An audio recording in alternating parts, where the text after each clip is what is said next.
Welcome back. We're going to be talking about impersonation and pretexting. This is more of a social aspect of the social engineering.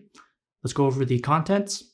It's impersonation, pretexting, third-party authorization, contractors, and outside parties. Let's begin. Impersonation.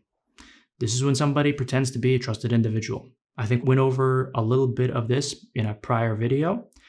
This is something when they, impersonate an IT staff, employees, family members. It's to gain trust. This is a general social aspect of this. You should be wary of, impersonators. Double check just in case. Pretexting. Now this is the crux of this specific video. This is very important to remember. This is when they make up a scenario like, oh my God, there's a fire. We need access to something, some kind of story, some kind of, situation where it makes you feel a little urgent. Just to gather information or to take information or to get access, something. It's utilized to just kind of trick you. And it doesn't have to be crazy, like, oh, there's a fire or anything like that. It's just something believable. You just have to be a little bit more careful and you have to verify things in order to avoid this specific situation. Third-party authorization. This is really clever, right? It's pretending to be somebody that's working with the company you're working with right now. It's like, let me give you an example.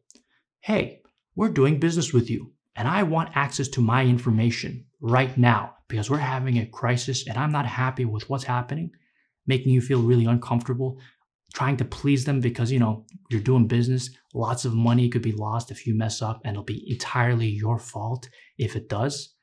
That's how they do it. Lack of verification. They gain it through forcing you to feel like this is a real situation. This can be avoided just by verifying, verification processes are pretty important. Contractors and outside parties. This is actually a really unfortunate circumstance. Let's say you have a company, you're working at a company, that company, contracts out a service to a contractor or an outside party. They gain access and they get manipulated into acquiring information or access to the building.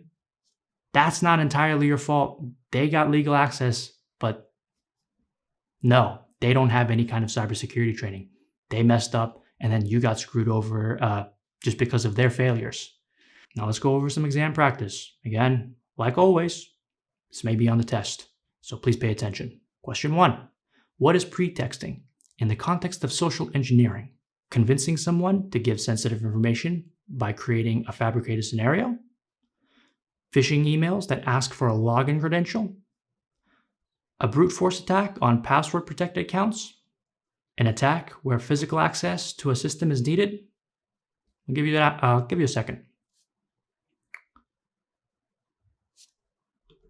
The answer is A, convincing someone to give you sensitive information by creating a fabricated scenario. Again, it could be anything from there's a fire, we need to get the information, or they just lied about something small and then managed to trick you. It could be from any of various versions of those, extreme to very minor. Question 2. Which of the following is a security risk when granting a third party access to systems? A, using multi-factor authentication for employees.